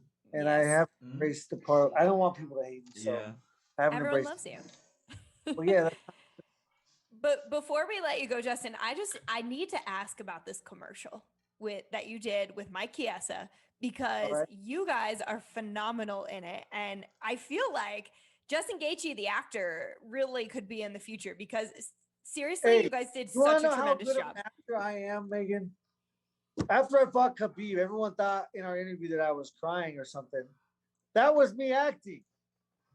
I was like, oh my God, it's so sweet. Like, I was not, like, I was literally, I went home, I was like, they didn't know I was joking. I'm probably as good an actor as I am a singer, which I should keep punching people in the face. Well, you're a great fighter and a great gardener. And an interesting thing I learned about you today. But yeah, you're one of the most loved guys in the UFC. So your personality, whatever you're doing, is working. And looking forward to this fight, man. I'm really happy for you that you're getting this fight. And I would like to see you get another shot at the title. Yes, sir. We are, what, about 50, 60 days? This is day 60, so I'm back to work. Great. I'm loving this is my first camp. I got a Big P. chef. It's going to be coming to my house 4 nights a week, cooking dinner, snacks, and lunch the next day. I've never followed a meal plan. So it's cool. It's cool. As I get older, I have to do it because I'm older. You know, the body doesn't respond to anything like it used to. So yeah, the right choices will be made for 60 days straight, and I'll be great. I'll be my best anyways. All right. Can't wait. Yeah.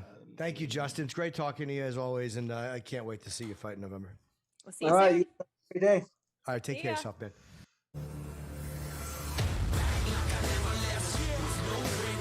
The man makes the man.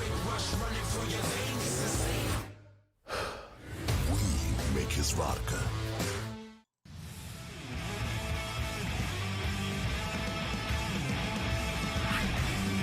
Hey, Sid. Hey, what's going on, guys? How are you? Good. How are you? Good. I was reading. Again, we just talked to Gaethje, who would do. There he is. He's back. The best looking man in MMA. Luke Rockhold. How are you, sir? Good. How are you? Luke, it's been a while. Yeah, it's been a while since we last spoke. Been a long time, huh? Been years, I would say. I'd have to say. Has it? Something like that? Doing a proper show like this on my program, which just came back, the most popular show in MMA, the show of record, the show of shows, to have you back at the same time with my show. I actually decided to come back when I found out that you were coming back. I was like, all right, Luke's coming back. We're coming back as well. And so let's start there. Why are you coming back, Luke? I think a lot of reasons. Ending it on my own terms, I think is a big deal for me. I feel like I haven't done myself justice. The last couple fights, I don't think I've fought to my potential. I think I fought with a lot of weight on my shoulders and didn't really perform to what my liking. I'm getting older. And I think there's, if it's ever a time, it's going to be now. And I still feel like I'm the best in the game when I'm on. And I just got to put the work in, get healthy, and get right. Obviously there was shoulder injuries, and there was a few different things I had to work through too in the process.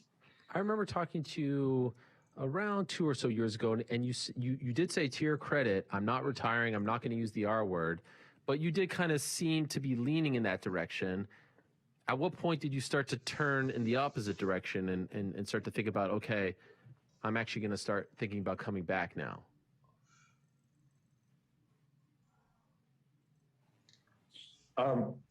You there?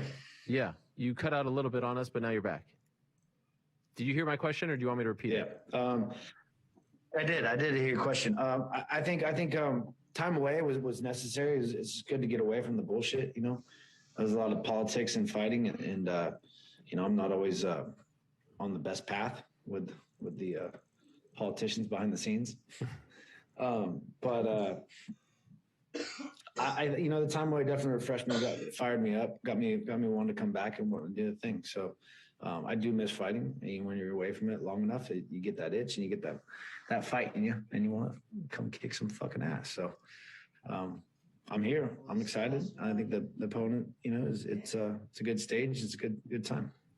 Once you decided that you were coming back, was it always 185, or did you consider 205? 205 was always a stretch for me. I was always too big. I mean, when I walked in the cage, I was like maybe 216, something like that at most, bulking up as big as I can, fighting bigger guys. And it's just not naturally me, I'd say. I'm more obviously everything I've done has been at 185 at my championship weight. So I feel free. I feel more natural, more mobile, more, just more, it could complements my style better. So it is a weird thing, though. It is a weird thing, though, because I feel like that 205 fight has aged well over time. Like, okay, when you fought Jan, it's like, oh, he lost to Jan. Jan was in a kind of not journeyman status, but he wasn't known to be the elite. Now he's the champ, and I feel like, oh, there's no. I mean, like Izzy just lost to Jan. Like, there's nothing to be ashamed of there, right? Do you feel the same way about that fight? Yeah, I mean, he's good. My last two guys have been very good. I mean, I've fought two of the best guys ever in the game, and so me coming back, is warranted. So when I spoke, he was a big, strong dude, and I feel like it's going to age even better. I feel like he's going to win this next fight, hopefully. So then we'll really age well into this fight, November 6th. So I spoke to you, I think, in June, and this is when you were coming back, and there was some talks of opponents, and it seemed like there was talks of, or at least interest in you fighting Khamzat Chimaev. And then what happened? It was interesting. I'm not going to lie. Like we had thrown multiple names out, and they were just shooting down names, and like whether I wasn't ranked high enough because I had taken my time away, or they just didn't. I mean, the other guys were just turning down fights. There's multiple guys that had turned down fights and didn't want to fight, and then they threw me that name of Sean Strickland. That was the only name they actually gave me, and I was like, "Who the fuck is this kid?" No one even knew who he was until he won his last fight. So now he's got a ranking. Then we got Madison Square Garden. So that's that's what got me going. You and honestly, Chimaev was like, that was out of the dark. The UFC just kind of threw that one at me. I was like, wow. I was like, that's interesting. This kid's like the next hype machine. He thinks he can beat everybody, claims he can beat everybody. I like the matchup. It got me excited to get up off the couch and do my job. And there was nothing but dead silence on his end. Any reason why? Now he's starting to bark. Back, and I think he's getting a little more confidence from that. It's barking back, so we'll see. Barking back at you? No, just being publicly speaking. Gotcha. Okay. I think he went silent. For a little bit, didn't he? I don't know. But you like that fight. For the record, like a lot of people aren't raising their hand to fight Khamzat Chimaev. You were down in your comeback fight. 100%. I was ready. They gave me 3 different dates.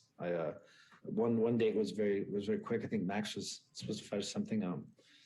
July And 17th. It was a little too soon. I was like, I love the fight. I love the fight, but when we push it back, and they pushed it back to August 7th, and I was like, okay. And then they said, and I was like, all right, I'm in. And then they pushed the 28th, and I was like, 100% I'm in. Let's go.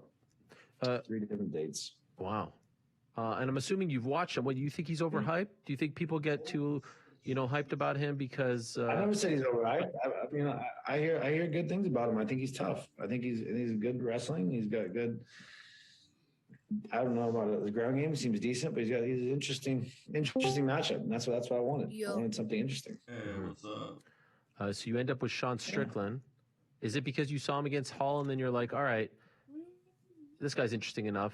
I'll take this one. The Fortnite season. I think I see what it's all about. Oh, there's nothing else out there. There's no other options. I mean, he got a ranking, and it was Madison Square Garden, a venue that I haven't really graced. The one time I was supposed to fight there, I got injured with Weidman. So the stage was nice. The opponent was all right. I grew to not liking the kid quite a bit, so that just adds a little more to it. I think more interest. I want to shut this kid down and shut his mouth and put him away for good. What's your problem with Sean Strickland? Back in the trailer park. I just don't like him, man. He's got a bad attitude. He's that guy in the gym. And just no one likes him. The worst energy you ever felt. Like I didn't like him at first. I was hungover. I think the first time he walked into the gym, I was hungover and I was beat up, and I just watching the guy run around the gym and bark and talk and just say the dumbest shit, and just not really like, not a good person. Just kind of like just trying to put off everybody and like just not care for anybody, in the gym. And so I got kind of frustrated just listening to him talk. I was like, this kid's a fucking idiot. I was like, maybe I will. I'll put the gloves on. I'll go spar him. So I'll work with him one time. So that's the only encounter I really had with him. Oh. Other than that, him saying that he wants to kill people in the ring. Yeah. Like it would be cool if I killed the guy. And then like, what the fuck are you talking about, dude? Those are the people that need to die themselves. Those are the people. And you want to talk about coming in the parking lot, coming after me? I didn't say anything really about you, but you're going to come in the parking lot and get what did you say? What did you say? A misdemeanor or some shit? Motherfucker, you come at me, you touch me in the parking lot. I'll be the one in jail. I promise you that, and you'll be the one who needs to question. People will have to question if you're fucking alive. Now, and let me ask you, this sparring session in the gym, when was this? I don't know, like 6 months ago, something like that. Oh, not that long ago. Is that Ruka? Yeah. Wow. One sparring match? Just one. How'd it go? Can't talk about it. Well, he's about to find out. I'm getting a deja vu of the Bisping thing when he called himself Strikeforce champ because of the sparring. We don't want to go down that path again. Yeah, we can go down that path again. We got the first time we got that one right. That's right. The first time. So you felt him. You have a relationship with him in terms of you've been able to be there with him in the cage. You've sparred him, so you have some knowledge of him. I'm assuming you feel like this is a nice little kind of tune-up fight. You're viewing this as a tune-up fight, right? Like this is a nice little entry back into the UFC. Get this guy who's on some kind of roll, and then we're talking big fights, right? Yeah, I mean, this is the kid's got a good ranking, and this is a big stage. This is a real fight. The kid's tough. Okay. So I'm not. There's no buildups. This is it. This is now. Of course, I'm not here for one fight. I'm here to go for it. I'm here to go for fucking Izzy. I'm here to go to the gold, and that's what I want. And that's what I'm here for. So Strickland is the fucking path. Let's take this bitch out. How many fights left on your deal? I think I got 4 left, something like that. The reason I ask is, we've had some people, they want to come back, and for whatever reason, like the UFC kind of let them go, happened with Rumble, let them go. Corey Anderson asked to be out. Did you consider asking for your release before coming back? That wasn't an option. They weren't letting me go. Why? No. You asked. Crickets, baby. No. I mean, like, it's been an interesting talk back and forth over the time of my walk off to walking back in, and it's been a lot of conversations, and it was just apparent that I was not going to be let go. Okay.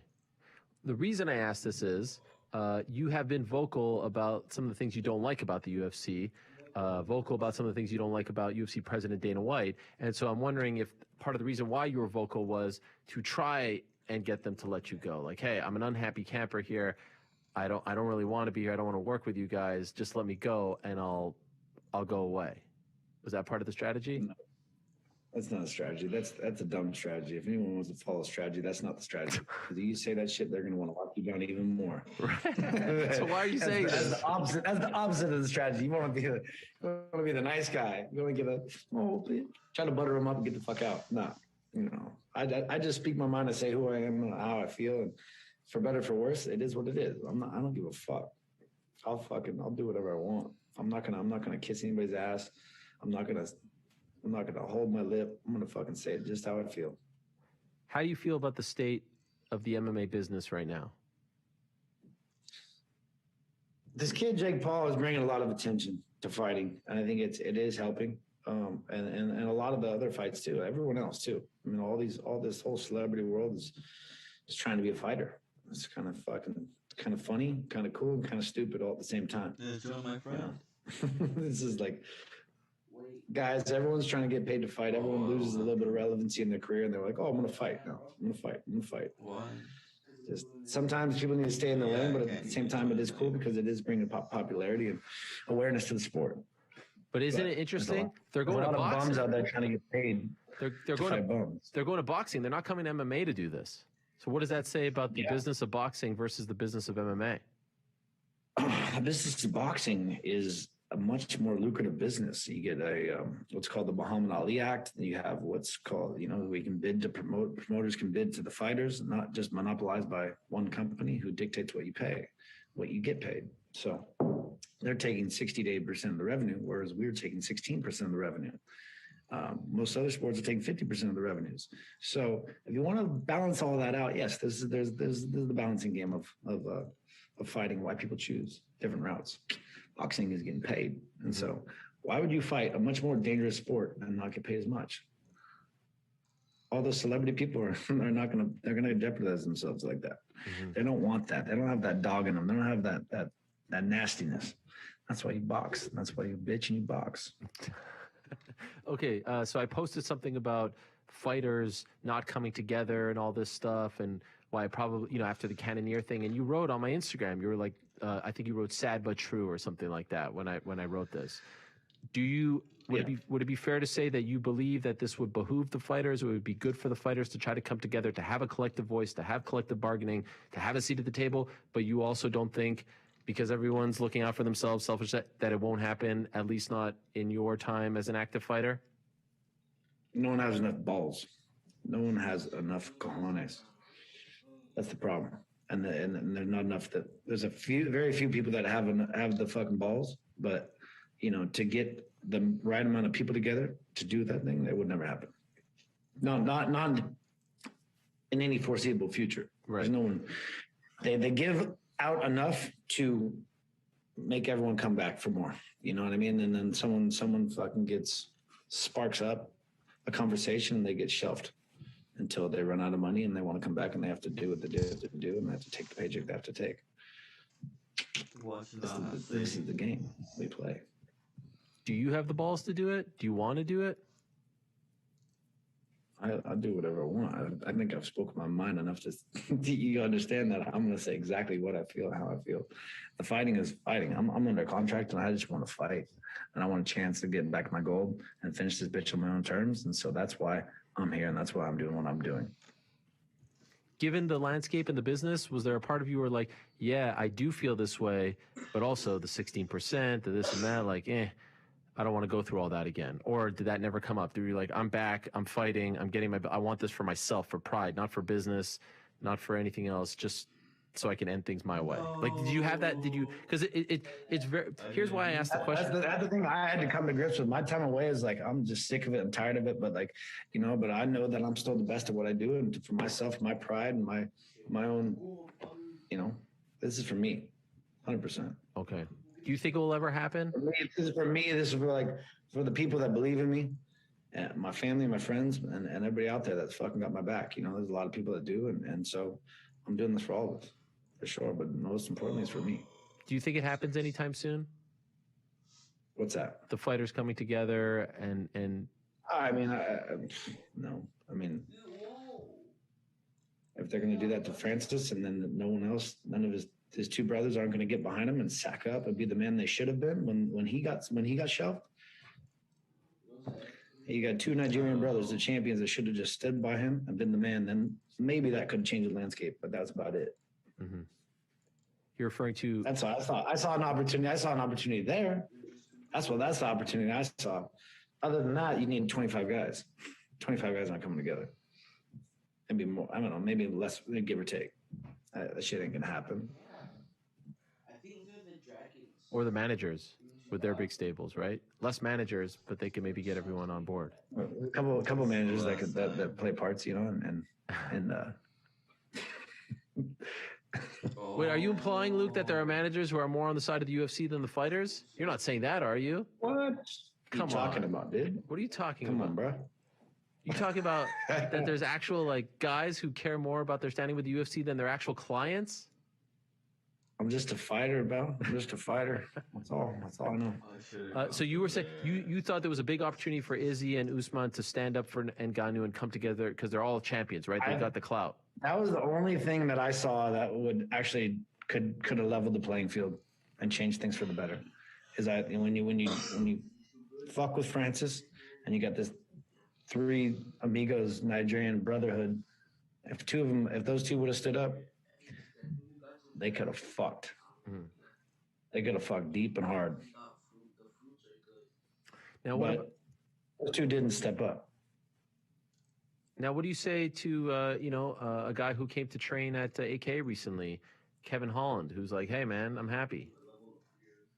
I DM'd Kevin Holland the moment I heard that bullshit he said. I was like, "What the fuck are you talking about, kid? Come on!" Like, I'd just be like, "Yeah, you lose a couple more fights and you can be on the other side of that fucking argument." Right.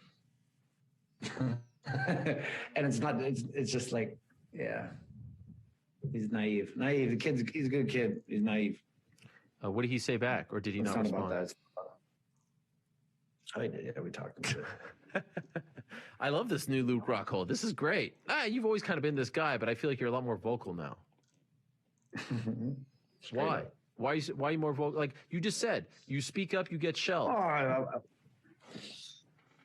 Yeah, because I fucking grew up and I have a peace of mind, and I'm not a kid anymore. I understand the business. I understand I can do anything I want elsewhere too. You know, I mean, like the opportunities. I'm not here looking for handouts. I understand my leverage. If you don't understand leverage, you're not in demand. Mm-hmm. But like leverage yourself. Stuff like, putting the crypto thing on your shirt and all that stuff. You guys aren't getting a cut of that. How are you going to feel about that come November 6th? You can, none of it all sucks. You know what sucks is wearing a fucking snake on my goddamn fucking thing. Who the fuck wants a snake on the UFC? Like, you think the NBA or the fucking MLB, they got a fucking snake on their outfit? What the fuck is this shit? That pisses me off. I don't want to wear no snake on my outfit. Mm-hmm. It's mainstream. Uniform is better that way, I was told. A snake. Basketball player's got a basketball player. Baseball player's got a baseball player in the logo. We got a fucking snake.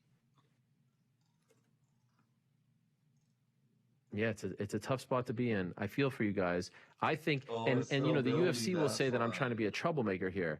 I just feel like I don't want to see. Yeah, we're like two peas in a pod.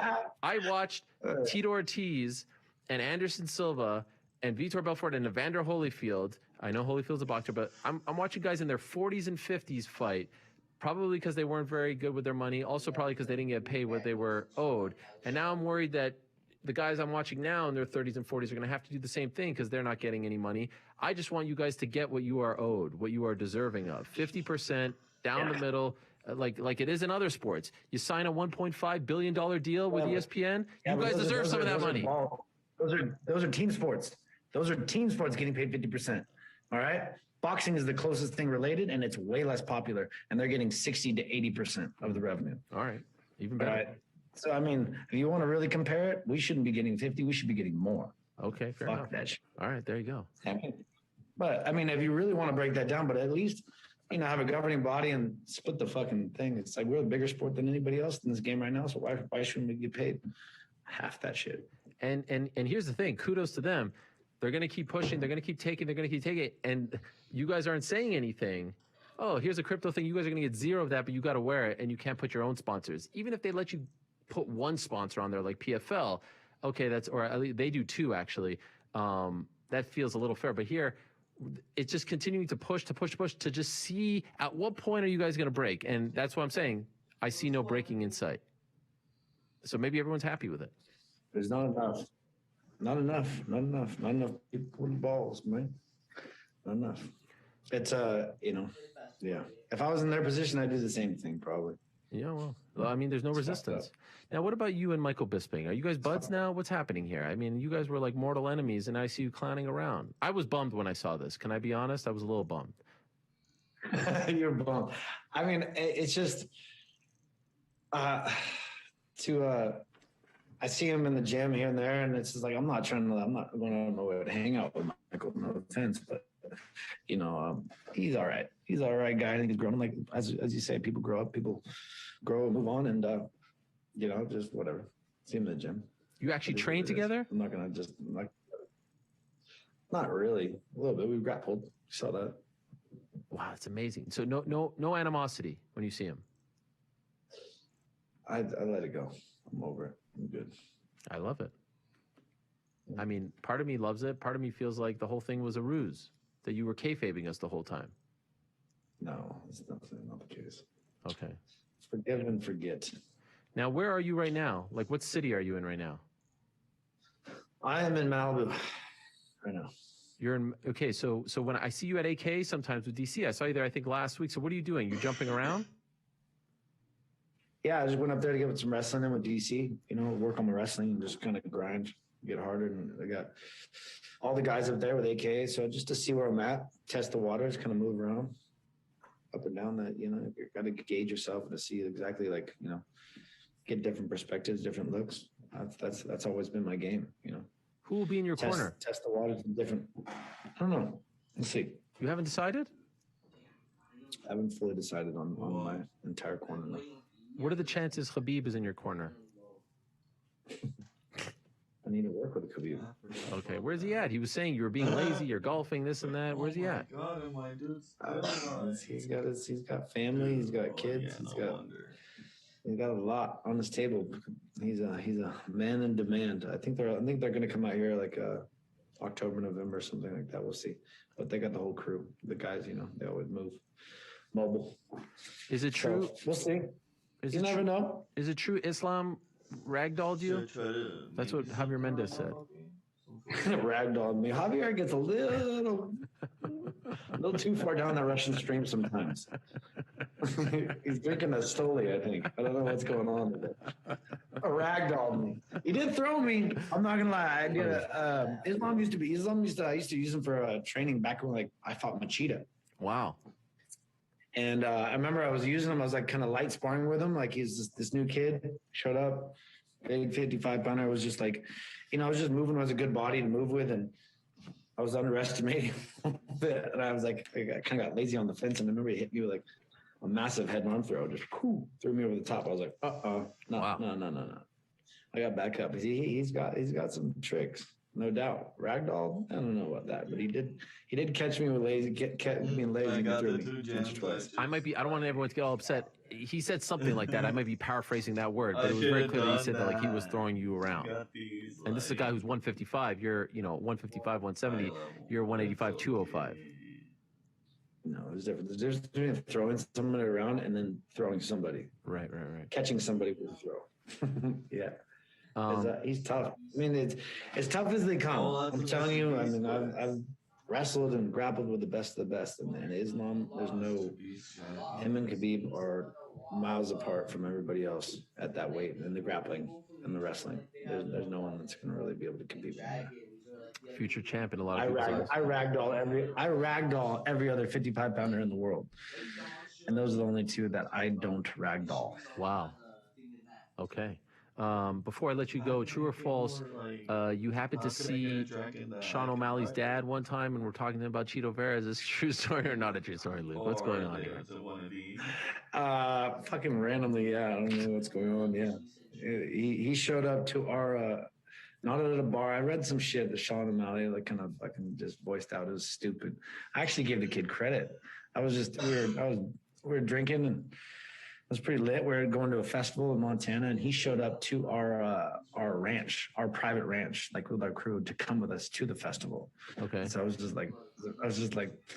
I'd come from training with Cheeto like yesterday, and I was just, and then this kid Sean O'Malley just turned down another fight with Cheeto like right after that. I was just like laughing at this, how stupid this kid is, thinking he's undefeated, over and over and talking. It was just his whole vibe. Then he like, you know, contradicts himself with this whole comment with me. So anyway, yeah, no. So I just Lucy, sup? I was like, hey, what's up? How you doing? And I was like, I'm just gonna get this out of the way. Cheeto's one of my best friends. Your boy got beat. Just laughing. But I was like, but he's a tough kid. He's creative. I actually like him. I was like, oh, he's a good kid, tough kid, but he got beat. That was it. And so I don't know where it got drawn out down the line. I don't know who said what, why he would say that to his kid. His kid would even fucking say that. Why would you acknowledge the fact that I said that you got beat? Because I thought you didn't get beat. You didn't get beat by anybody, right? You're undefeated. So why would you even acknowledge the fact of me having a talk with your dad about you getting beat? So it doesn't make any sense. Does that make any sense? I don't know. Most importantly, this I don't give an F. Luke Rockhold is one of my favorite characters in MMA right now. I mean, please keep this up, Luke, for all of our entertainment. As someone who's been covering you for quite some time, I mean, I was there. Happy anniversary, by the way. I was there in Cincinnati. It was I think last week the anniversary, 10-year anniversary of that great card against when you fought Jacare to win the Strikeforce title. What a great night that was for you. You've come a long way, my friend. It's nice to see you blossom into this personality, and I hope you keep it up. All right. Ambition is good with its hands. Okay. It loves making things. Welcome back, Luke. From scratch. Say hi to Sean O'Malley from the ground Jake up. too? Do you want me to say hi to Jake or no? From the heart. From anything but an instruction manual. Yeah, ambition isn't big on taking directions. Unless it's from the Maps app. We insure ambition.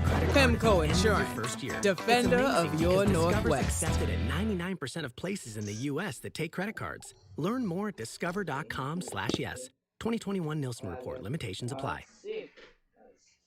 The one and only Quinton Rampage Jackson is here and kind enough to join us. Quinton, long time no see. How are you? I'm doing good. Why you call my name like that? Quinton. What is that? Yeah. Is that not like an ex-girlfriend? No. Ambition is good with its hands. It loves What do you prefer, Rampage? From scratch. Well, whatever. From the ground up. Don't say from it like the that. heart. Okay. All right. How from are you? anything no but speak. an instruction Yeah, manual. long time no speak. I'm good. How you Yeah, doing? ambition isn't We're big back. on taking directions. Do you know this show is back? Unless it's from the Maps app. I had no idea. We insure ambition. PEMCO Insurance, defender of your Northwest. Are you proud of me? Yeah, yeah, man. Anytime anyone from MMA do anything good and positive, I'm always happy for anybody in MMA. I love that sport, and we're a young sport, and we're constantly growing and evolving. I love it. You feel like we're still the little engine that could this sport, or do you feel like it's officially hit mainstream, perhaps mainstream levels that you could have never dreamed of? Oh man, Conor McGregor put this sport on the map. So there's no denying that. We're most definitely out there. People are aware of us. Conor McGregor brought like casual fans and got them interested in the sport. But I don't know if those people are like tuning in to other fighters and stuff like that. But a lot more people sure talking about our sport now, though. Conor is a very polarizing individual. He's a very polarizing character in this sport. But I've heard you say on multiple occasions you're not a Conor hater. Like you think that he has helped elevate this sport, correct? Yeah, I don't agree with everything Conor says, but I think he's he's great for the sport. But you know, at the end of the day, he's an entertainer. So I don't take anything he said like offensive or anything like that. In my book, Conor can do and say whatever he wants, but like in interviews and stuff. But some of his sometimes he gets in trouble like outside of fighting and stuff like that. He does a lot of stuff that kind of makes himself look bad. I never met the guy and stuff like that, but I'm a fan of Conor McGregor because of what he's done for the sport. I just wish he would chill out on beating up old men and shit like that. You know, that ain't right. You know, I need to slap some sense into Conor McGregor for that shit. You know, don't be beating up no old motherfucker. What's wrong with you? When you like UFC 71, you knock out Chuck Liddell. You've got Tough. You've got A-Team. There was a point. I mean, you were.